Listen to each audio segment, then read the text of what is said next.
I want to give some information or some discussion I want to put related to National Credit Framework, because whatever we are talking about NDP, right, and we are talking about क्या creative skills होने चाहिए, क्या knowledge होना चाहिए, क्या curriculum हम design कर रहे हैं, है ना। हम 2 दिन से we are talking about all these कि क्या एटीट्यूड, क्या skills, ethical values, critical thinking, communication, everything. So, and whatever we are designing the curriculum, whether they are skill based courses, value addition, discipline specific, interdisciplinary, everything has to be in certain structured way with some boundaries defined and in terms of the credits, because at the end when we are giving the degree, when the student is leaving out, his performance is being quantified also, not only the quality but quantification, चाहे वो course outcomes की terms में हो, चाहे programme outcomes की terms में हो, चाहे मार्क्स की टर्म्स में हो. So everywhere the credits or the quantification come into picture. So the national credit framework is very, very important to understand, because as I said, in curriculum also each and every aspect which we are adding has to be quantified in terms of credits, right? So, and then the national credit framework, if you remember, I like to show, yeah. So this is they have come up with a very good two-dimensional, in fact three-dimensional correlation between what is the skill required, what is the knowledge required, what will the student achieve, what will be the prior learning, and what will be the credit. Okay, so you see this, see, so classes are on the x-axis, this is called the academic axis, from class 1 to 5, जो हमने कहा था कि जो 5+3+3+4 का model है. So pre to 1 to 5, pre is foundation, 1 to 5 preparatory, then 6 to 8 is middle, 9, 10, 11, 12 is your secondary part. So up till this is the one academic axis, and then the higher education where undergraduate 1 2 3, undergraduate 4 or PG 1, then PG 2 or PG 3 or PhD. So this is the academic journey of any student from pre nursery till maximum is PhD. And if we just correlate it with the credits framework, so you can see the PhD is at level 8. The and if you start from here up to 5, class 5th, we say the credit equivalent is 1 up to class 8. So if a student has completed class 8, his this NSQF level is the uh, number at the level 2. If he's in 9, the level is 2.5. Class 10th, we say it is level 3. Class 11th and 12th, level 4. UG 5, complete UG, BTech 6, PG 6.5, and then PhD 8. So you see how they have related the academic classes along with the NSQF or the level, right? And here also skill, this is the NSQF skill level, right? So this is actually this two-dimensional picture which I talked about yesterday, the meta framework, that is pictorially defined here. So 1 to class pre-nursery to PhD, if you see, these are the NSQF level, and this is the requirement. Okay, that what should the student know at level 1, no education. At level 2, fifth class, he should be able to read, write, and some experience. Class 2.5 or 3, level 3 is class 10th, 8th or 5th plus experience. So if anybody is class 8th pass and he has 2-year diploma, ITI or national IOS, then he will be considered as class 10th. Similarly, if he wants to go to class 12th, either a 10th pass, 10 plus 2 years. So this is all, as I said, the all they have correlated. Here the training part also. See, experiential learning. whether he has taken some credits in the less than 1 year, so he will be called trained. 1 to 4 years, he will be called proficient. 4 to 7 years, he will be expert, and greater than 7 years, he will be master. So one meta framework has actually been defined to bring the uniformity at every level and to remove this ambiguity जो right now हमारे system में है कि कोई कई कई जगह है कि आप डिप्लोमा का सेकेंड ईयर से डिप्लोमा करके you are entering into lateral entry of UG, लेकिन उसमें बी वोकेशनल नहीं है, या उसमें एमओपी जो है ऑफिस प्रैक्टिसेस उसको लेटरल एंट्री नहीं है. सो देयर बहुत सारी फ्रेगमेंटेशंस हैं, उनको सीधा करने के लिए they have come with one Meta framework, right. Along with this, when we'll talk about the the designing the curriculum, as I said that, and if we have to integrate the academics, vocational skill and experiential learning. तो academics तो हम class में teaching कर ही रहे हैं, उसके साथ ही we have to put one subject of vocation also, as I said कि वो चाहे 6th onwards, 6 to 9 it is compulsory, 8th from 9th 10th it becomes elective type, and you have to choose, and 11th 12th then you have to select. ऐसा कुछ पूरा setup है. Okay. And then the experiential कि अगर आप class में भी नहीं पढ़ रहे हो, आप स्किल भी नहीं कर रहे हो, बट आप बाहर जॉब करके एक्सपीरियंस गेन कर रहे हो, उसकी भी equivalence will be in your curriculum. That is कि इफ अ स्टूडेंट, जैसे हमने इसमें शो किया कि इफ अ स्टूडेंट हैज से comes to class, has class 10th only, but 2 साल का ITI भी है और उसके पास यहाँ से कुछ एक्सपीरियंस भी है 3 और 4 years का, तो वो हायर लेवल पे जा सकता है. So this has been defined. I will show you how they are doing it. So it totally does such type of setup as actually जो आपको मल्टीपल एंट्री एग्जिट की इशू है वो सिर्फ फिर क्लास के बेसिस पे नहीं होगी. अगर क्लास छोड़ के वो 1 साल का एक्सपीरियंस लेके आ गया है और वो लेवल 4.5 से 5 पे आ गया है, तो वो दूसरे लेवल पे भी एंटर कर सकता है.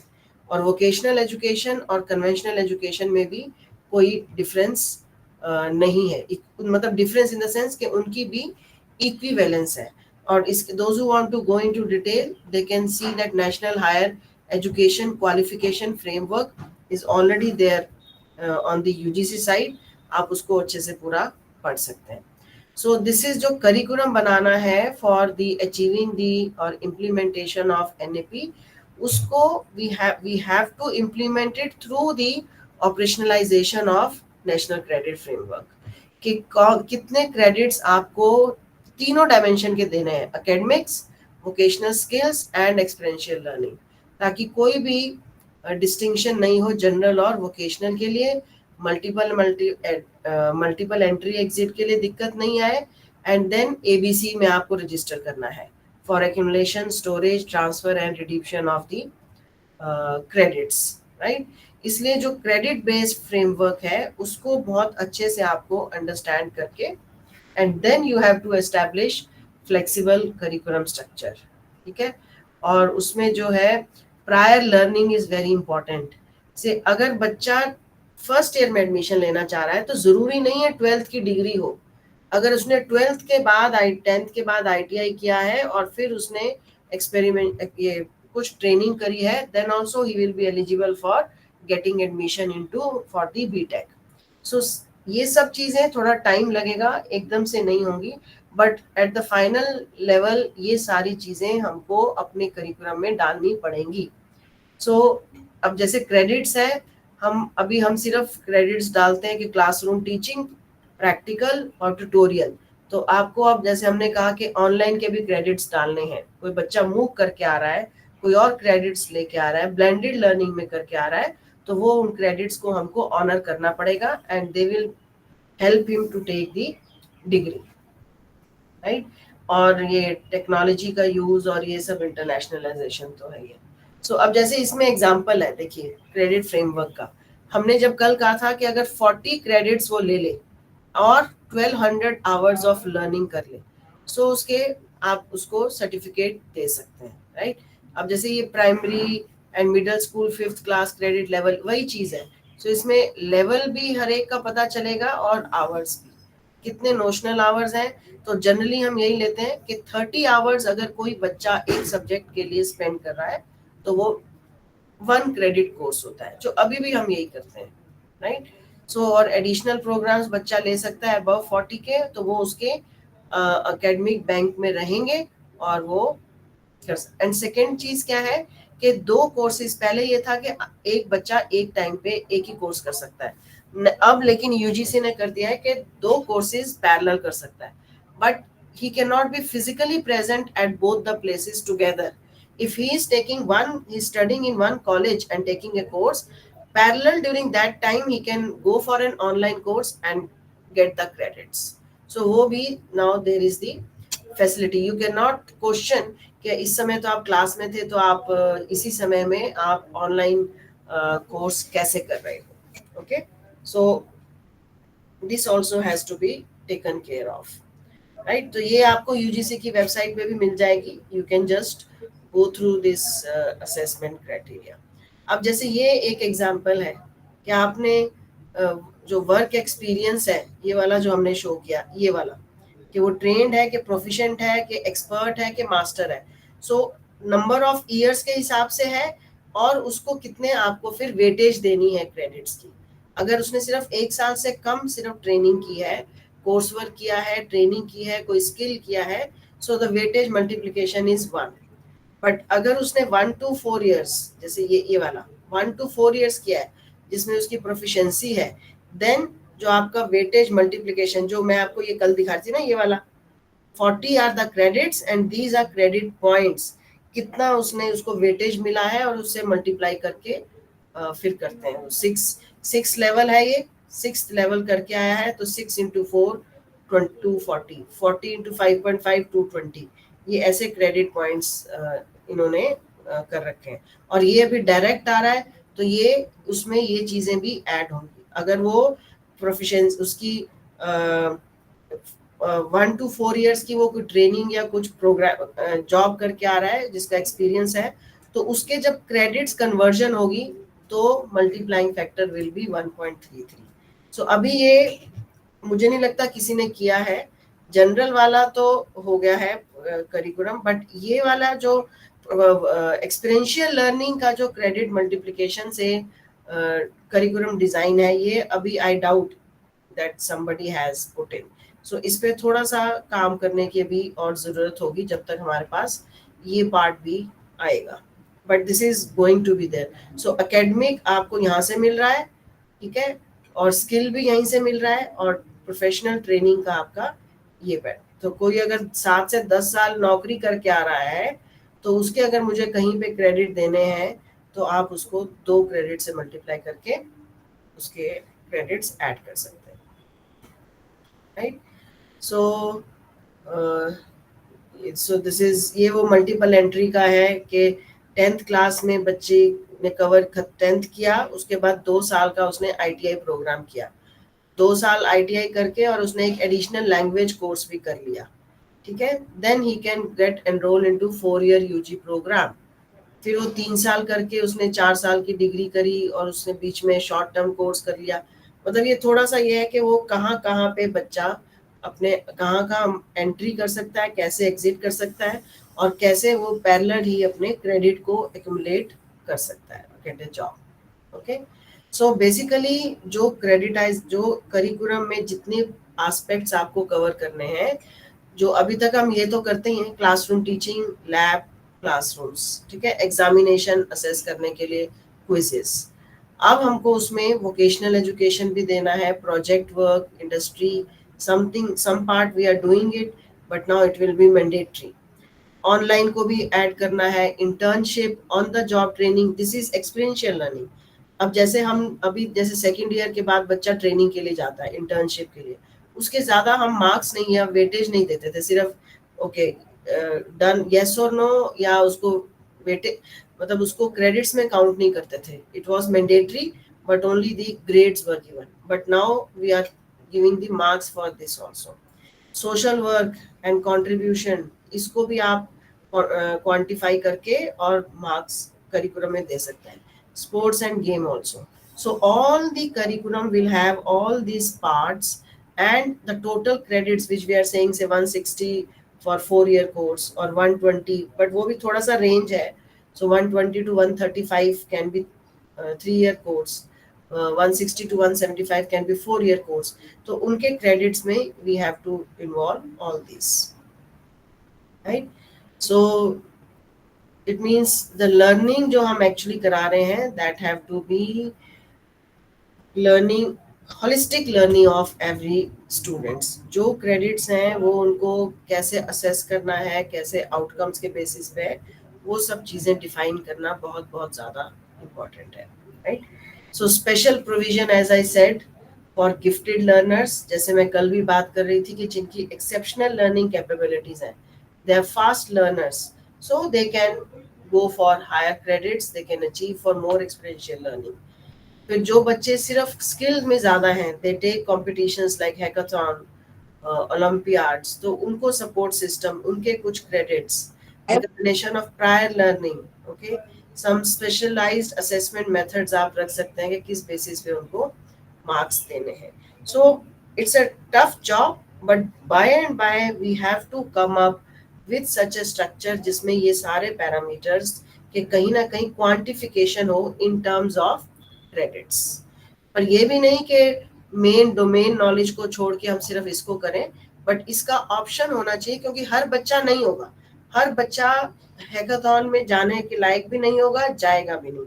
लेकिन जो जा रहा है, जो जिसके पास एडिशनल नॉलेज या टाइम भी स्पेंड कर रहा है, मेहनत भी कर रहा है, तो उसकी मेहनत और टाइम और नॉलेज को we have to identify and we have to quantify and we have to appreciate that and do that. Okay, so जो sports, Indian knowledge system, arts, ये सब में जो अगर कोई एक्सेल कर रहा है और कुछ अचीव कर रहा है, उसके बेसिस पे the credits he can attain the credits also.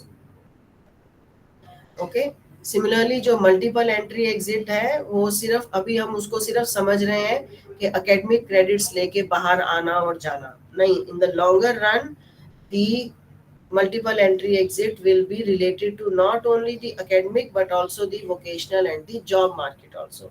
So अगर वो जॉब करके आ गया 2 साल, एक्सपीरियंशियल लर्निंग है, तो उसके अपने आप से वो 2-3 क्रेडिट्स उसके एकेडमिक बैंक में ऐड हो सकते हैं. सो ये सब चीजें जो हैं that will be part of the curriculum. Okay, so जैसे स्कूल एजुकेशन 12th, हम कहते हैं कि 12th है, और इक्विवेलेंट जब लिखते हैं, जब आप जॉब के लिए भी जाते हो, कई जगह होता है और इक्विवेलेंट, सो उसकी इक्विवेलेंस विल बी या 12th कर रखी है, या 10th के बाद 2 साल का ITI है, या और फिर एक लैंग्वेज कोर्स किया है, या 10th करके 2 साल का डिप्लोमा वाला पार्ट कर रखा है, या 10th करके कोई उसने ट्रेनिंग क्वालिफिकेशन NSQF लेवल 3.4 से कर रखा है और 40 क्रेडिट से. सो ऑल दीज, तो किसी की भी मेहनत किसी भी तरीके से, चाहे वो पढ़ाई में, चाहे स्किल में, चाहे ट्रेनिंग में, चाहे जॉब में, किसी में भी किसी ने टाइम स्पेंड किया है, एजुकेशन अर्न की है, they will be termed as equivalent, और उनको एक लेवल पे रिकॉग्नाइज भी करना पड़ेगा, right? So this is how for every level it will go, whether it is 10th or whether it is 12th, whether it is engineering.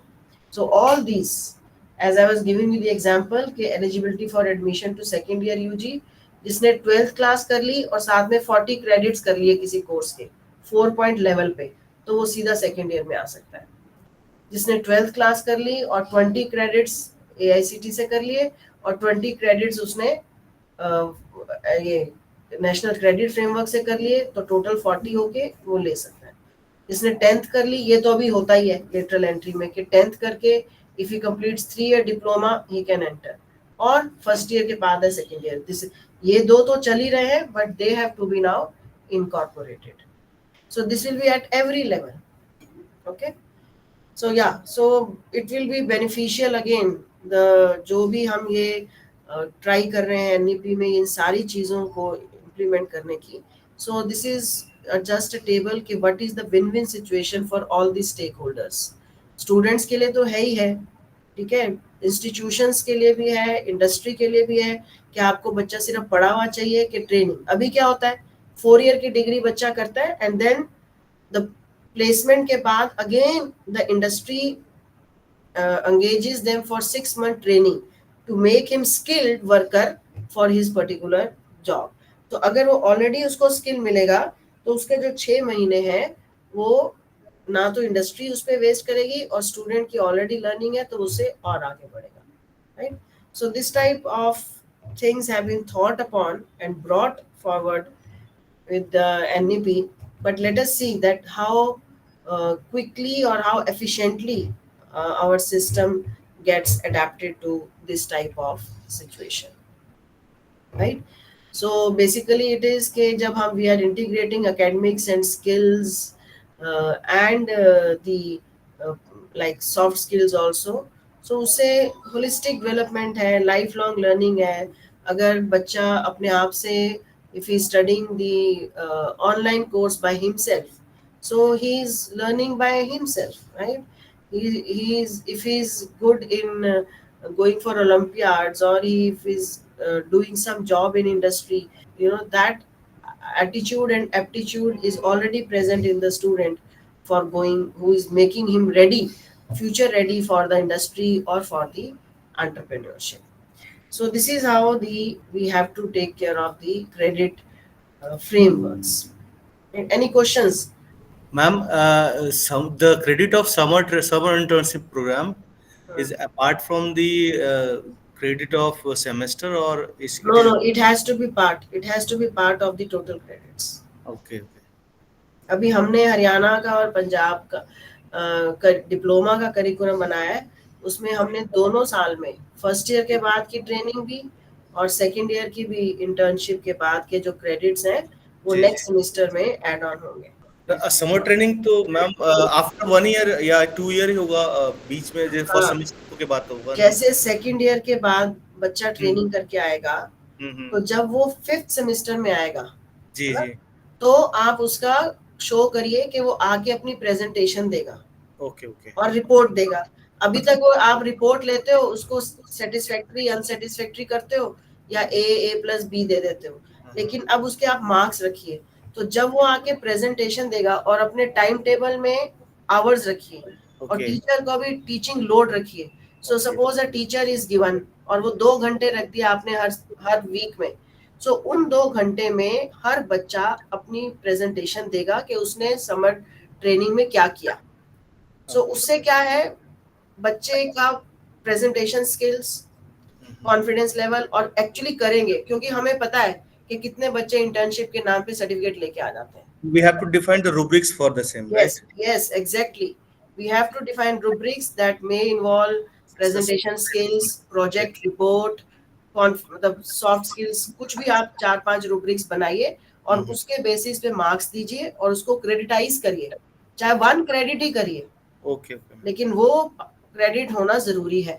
जी. नहीं तो हमको पता है कई तो गवर्नमेंट बॉडीज भी ऐसी हैं कि आओ मत और सिर्फ सर्टिफिकेट ले जाओ जी. और सर्टिफिकेट दे के और हम भी कर देते हैं okay done. Yes ma'am. I wanted to ask that only industry-related projects can be considered in experiential learning, or lab experiments can also be considered in experiential. Ma'am वो ना ऐसा नहीं है कि आप सिर्फ एक छोटा सा प्रोजेक्ट करके आओ और उसको 1 या 2 क्रेडिट्स दे दो. उसने वो आवर्स में भी डिफाइन है. जैसे मैंने आपको कहा 30 आवर्स अगर बच्चा लगा रहा है तो आप उसको 1 क्रेडिट दे सकते हो. तो जैसे अब आप 2 वीक्स की ट्रेनिंग हम सेकेंड ईयर के बाद रखते हैं या आप फर्स्ट ईयर के बाद भी ट्रेनिंग रख सकते हो. तो फर्स्ट ईयर में अगर 2 वीक्स है और हम कहें कि वो डेली 5-6 घंटे बच्चा इंडस्ट्री में लगा रहा है, एक्चुअली ट्रेनिंग कर रहा है ना, तो जो हमने जैसे सेकेंड ईयर के बाद भी ट्रेनिंग का 1 क्रेडिट या 2 क्रेडिट्स आप रख रहे हैं, सो उसकी जस्टिफिकेशन ये है कि for if he is going for 5 days in a week and at least he is spending 5-6 hours in the industry या प्रोजेक्ट करते हुए इतना टाइम लग कर रहा है, तो ही आप उसको क्रेडिट दे सकते हो. ये नहीं कि आपने कहा ये छोटा सा प्रोजेक्ट है, फिर वही हो जाएगा, बच्चा बाहर से बनवा के आपको प्रोजेक्ट दे देगा और आपको उसको क्रेडिट देने पड़ेंगे. तो वो प्रॉपरली डिफाइन करना है कितने आवर्स लगाएगा वो और कितने लेवल का वो प्रोजेक्ट बना रहा है, और फिर आके आपको वो रूब्रिक्स बनाने पड़ेंगे, कितना टाइम स्पेंड, आके प्रेजेंटेशन दे रहा है, कितने आवर्स लगाए हैं, उस बेसिस पे you can give them the credits. Very good afternoon, ma'am. Yes. Ma'am, my question is like you said yesterday that this NEP has been designed in such a manner that even if the student is done with the course, we have to look after, right, whether the course has served for him or not, Yeah. right? So likewise, yeah, like you said that the student have got plenty of liberty that they can switch to the course and they can do on and off, right? But what about the teachers, right? Because teachers also, ours is a community where we also have to learn the whole, I mean, forever. I mean, when we are the teachers, we have to keep learning, getting degrees in this and that. Yeah, ma'am, lot of emphasis is given on the teachers training part. ये जो अभी आप तो अपनी मर्जी से कर रहे हो ना, ये छोटी सी ट्रेनिंग, अदरवाइज गवर्नमेंट ने काफी पैसा साइफन किया है फॉर एवरी इंस्टीट्यूट्स. अभी हमारी कल भी एक स्टेट से बात हुई है, काफी बड़ी स्टेट है, तो वो अब जैसे गुजरात स्टेट से, कि वो पूरे अपने गुजरात के जितने भी टेक्निकल प्रिंस कॉलेजेस के टीचर्स हैं उन सब की ट्रेनिंग हम लोग करेंगे. सो एनईपी सेज के आपको upskilling and reskilling of teachers करनी है. अगर हम कह रहे हैं कि आप आईओटी और बिग डेटा और ये सब पढ़ाओ, तो ये सारा काम सिर्फ कंप्यूटर साइंस वाले तो नहीं कर सकते ना. और जब हम कहेंगे कि सपोज आपको बिग डेटा को मेडिकल हेल्थ वालों को यूज करना है, या मैनेजमेंट वाले टीचर्स को आपको बिग डेटा से यूज करना है, तो टीचर्स ऑफ मैनेजमेंट वालों को ही अपस्किल करना पड़ेगा. सो जैसे आप कह रहे हो कि teachers have to be learners all the throughout their life.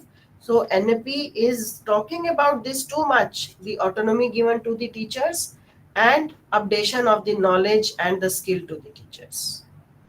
One more question, ma'am. One more question. Ma'am, you just I mean, in the session with Mr. Grover sir, you said that people have the mindset that they want to make sure that what salary package their child will get, or they are only looking for job. Right, I agree with your point, but ma'am, my point is, see, we are teachers, right, and we are dependent on somebody is giving us a job, whether it's a private institution or a government one. But if we want to start our own entrepreneurship, is there anything in the government has got for us as well? Yes, ma'am, there is a facility now provided by Government of India that is scheduled.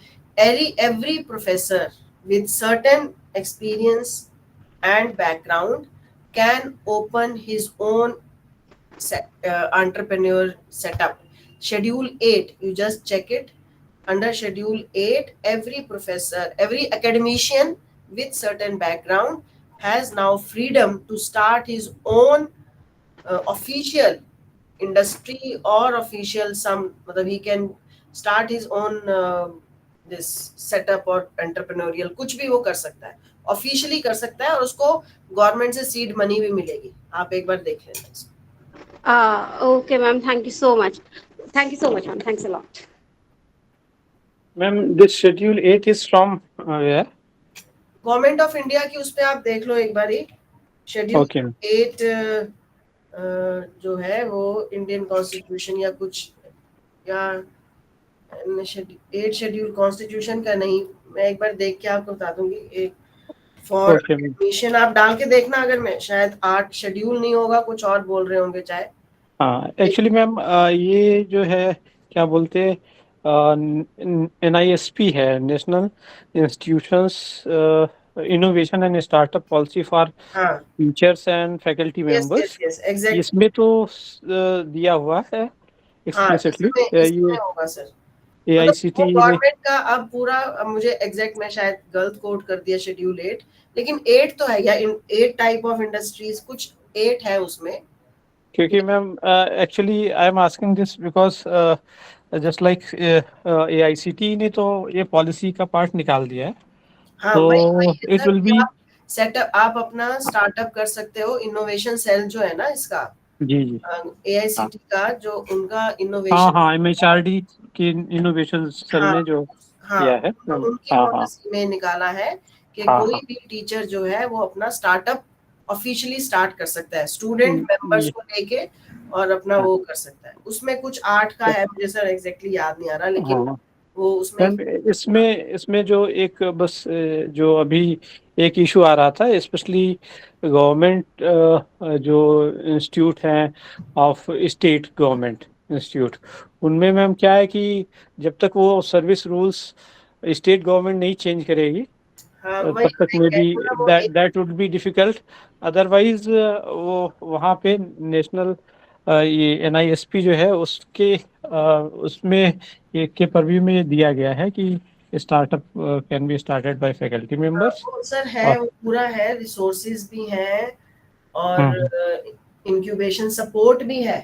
ये funding जो हाँ, है वो yes ma'am, आपको NISP देगी, कुछ seed money जो है वो NSP देगी और हम्म, सपोर्ट सिस्टम भी है, कुछ रिसोर्सेज कहीं अगर आपको, अब जैसे उन्होंने अलग अलग बना भी दिए हैं, जैसे AICT का यहाँ मोहाली में हाँ, है ना, तो वो यस मैम, अगर आप वहाँ पे जाके रजिस्टर करते हो और आप अपना स्टार्टअप करना चाह रहे हो और उसमें आपके इंस्टीट्यूट में वो सॉफ्टवेयर या वो फैसिलिटी या कुछ भी फैसिलिटी अवेलेबल नहीं है, तो आप उनको अप्रोच करके, तो नियर बाय एरिया में सपोज IIT में रोपड़ में वो है और आप नहीं है तो आप वहाँ पे जाके कर सकते हो, वो है। मैम ये NISP में एक इस तरीके के भी काफी अच्छा प्रोविजन एक ये भी है कि किसी भी इंस्टीट्यूट को at least 1% of their budget should be allocated for startup and innovation. वो दे रखा है सर, वो एक्चुअली क्या है ना sir, see education is a concurrent subject. Yes ma'am, ठीक है, अब वो सेंटर अपने हिसाब से पॉलिसी और ये सब बना देती है फिर, लेकिन वो स्टेट की अब मर्जी होती है बहुत जगह पे, और हर यस, एक का फिर, इसलिए वो गवर्नमेंट ने तो बना दिया कि हाँ 1% आप दीजिए, है ना। अब जैसे जो ये मिनिस्ट्री ऑफ इसका MHRD का वही जो IIC यस मैम, है ना, यस, हाँ हाँ, इंस्टीट्यूशंस इनोवेशन काउंसिल मैम, हाँ, तो उसमें क्या है, वो तो कह रहे हैं कि हर कॉलेज में इंक्यूबेशन सेंटर होना चाहिए डेवलप, यस मैम, और यस मैम, उन्होंने ट्राई भी किया, मुझे याद है वो मेरे अच्छे नोन भी हैं जो उसके डायरेक्टर हैं जो दास गुप्ता है, क्या नाम है? दीपन दास जी, दीपन हाँ, हाँ है ना, जी जी, तो वो बेचारा बहुत उसने कोशिश भी की है, हाँ काफी हाँ अच्छा काम भी किया है, हर हाँ कॉलेज हाँ, में वो सेमिनार और वो सब भी कराता है और इंक्यूबेशन सेंटर भी है।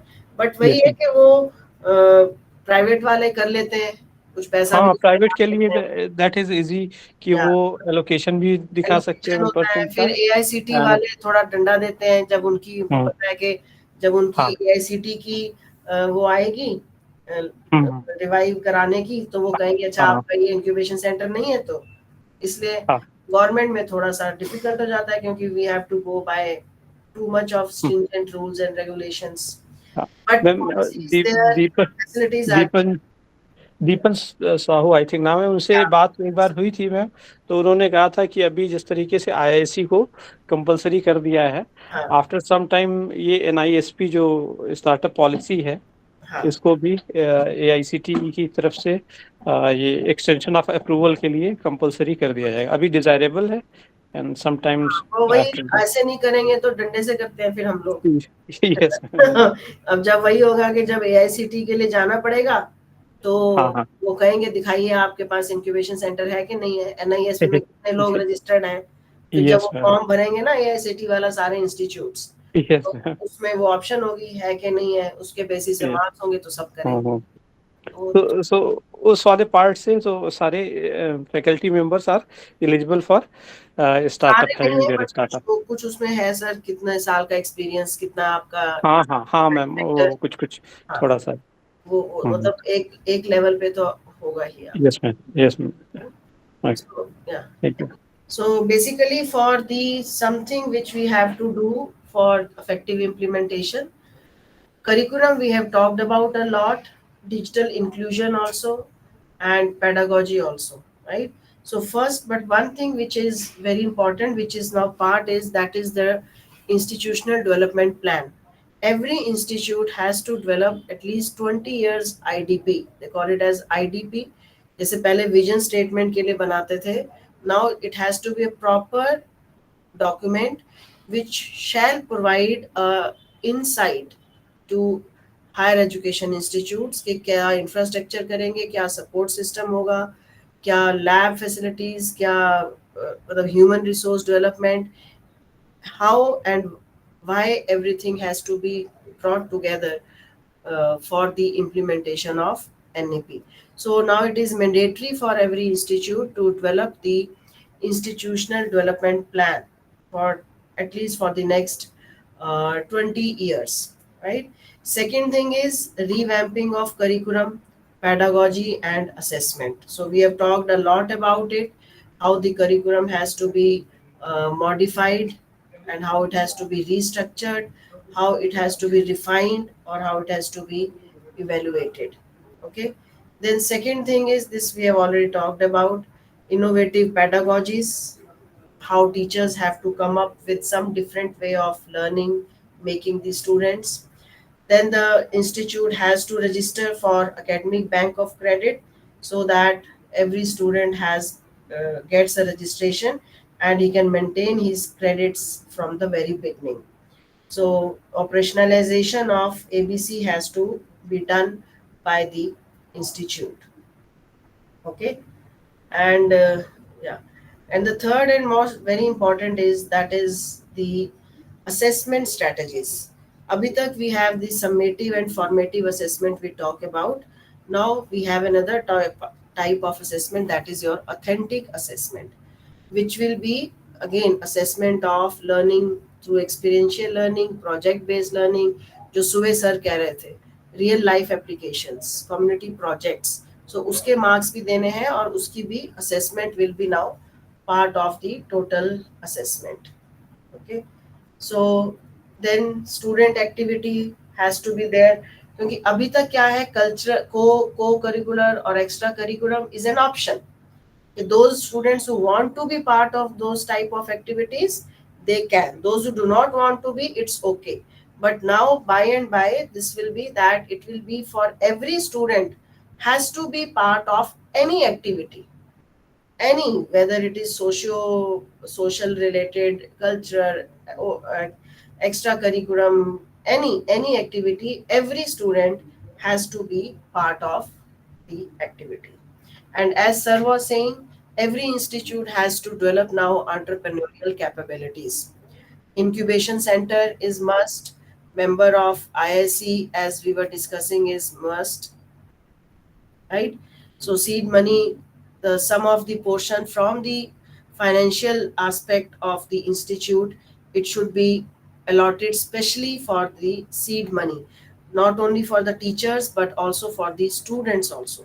The BTech project students, master's project students, those who are doing good project, if they want to go for patents, see big in universities, I see that Chandigarh University, there is an entire setup for applying for the patent. That is why in 1 year they get 15 to 20, more than 20-30 patents are allotted, and when they're applying, 100 of patents they're applying, because there is a separate cell and a separate seed money is given to every student, those who want to apply for the patents, and those who are already working in the incubation centers. So the help support system, financial support system also, and the infrastructure support system is to be provided by the institute.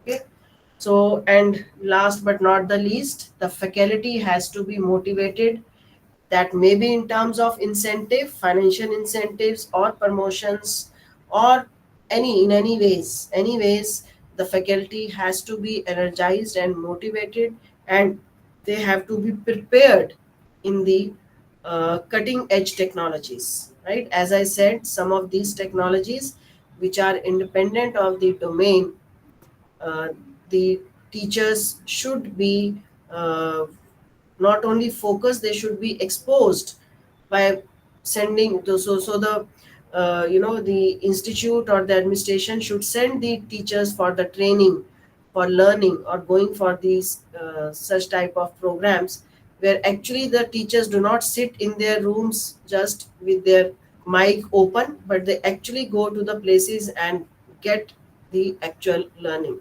And yes, the regulatory system has to be good, effective governance, effective leadership, and yes, accreditation, because in the coming times now also the accreditation has now changed. just 4-5 days back only, the noting has come that the NAC will now be only the binary accreditation, whether either institute is accredited or not accredited, वो सब खत्म हो जाएगा. 3.5 A++, B++ over. जो already हैं they will remain, but जो नया करेंगे वो सारा नए तरीके से करेंगे. अभी लास्ट वीक ही ये नोटिफिकेशन आई है. और एक्रीडेशन विल बी मस्ट. अभी तक accreditation was only for the engineering और टेक्निकल इंस्टीट्यूट जो AICT के अंडर थे. Now UGC will also make the accreditation must, even for BA, BCom, any type of program, pharma, everything will be accredited. So all the institutes have to be ready for the accreditation part. Timeline is there, as I said, by 2040 they are saying, but it's such a big time, big people, large number of changes have to be brought, so it may take time, but at least we have to gear up and we have to change our system and ourselves also to move in this direction.